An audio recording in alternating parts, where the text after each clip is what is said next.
এই তো আমি তেল দিয়ে দিয়েছি। এখন চেউ মাছের মাথাটা আমি ভুনা করে নেব। 2টা তেজপাতা দিয়ে দিলাম, পেঁয়াজ, কাঁচামরিচ,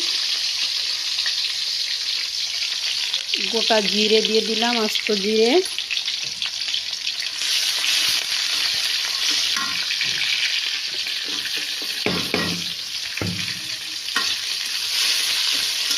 হালকা বাদামি কালার ভাজা হলে তারপরে আদা রসুন বাটা দিয়ে দিব। একটু আদা রসুন বাটা দিয়ে দিলাম। এখন দিয়ে দিব হলুদ, মরিচ, হালকা একটু পানি দিয়ে দিয়েছি যাতে মশলাটা কালার ঠিক থাকে। লবণও দিয়ে দিয়েছি একসাথে।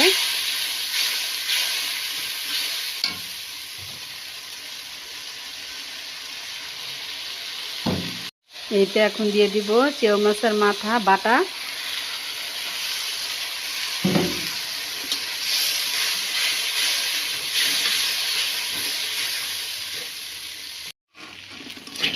এই তো অনেকটা ভাজা ভাজা হয়ে গিয়েছে। এখন চেউ মাছের এই যে পেটের ভিতরে অনেকগুলা তেল থাকে, ওই তেলটা আমি দিয়ে দিচ্ছি।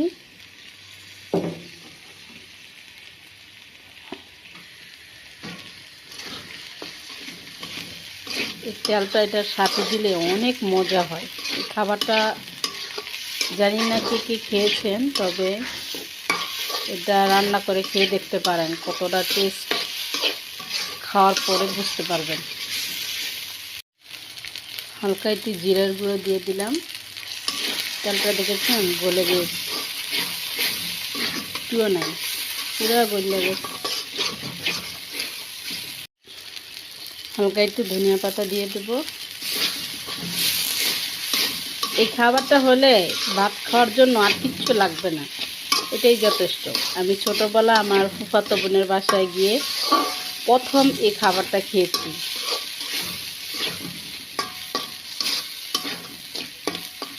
খুবই মজা। এখন রান্না হয়ে গেছে, আমি চুলা থেকে উঠিয়ে নিচ্ছি।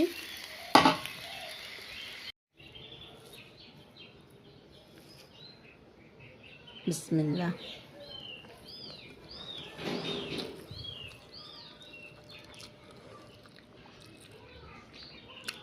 চেউ মাছের মাথা দিয়ে ভুনা করছি, এখন ভাত খাচ্ছি।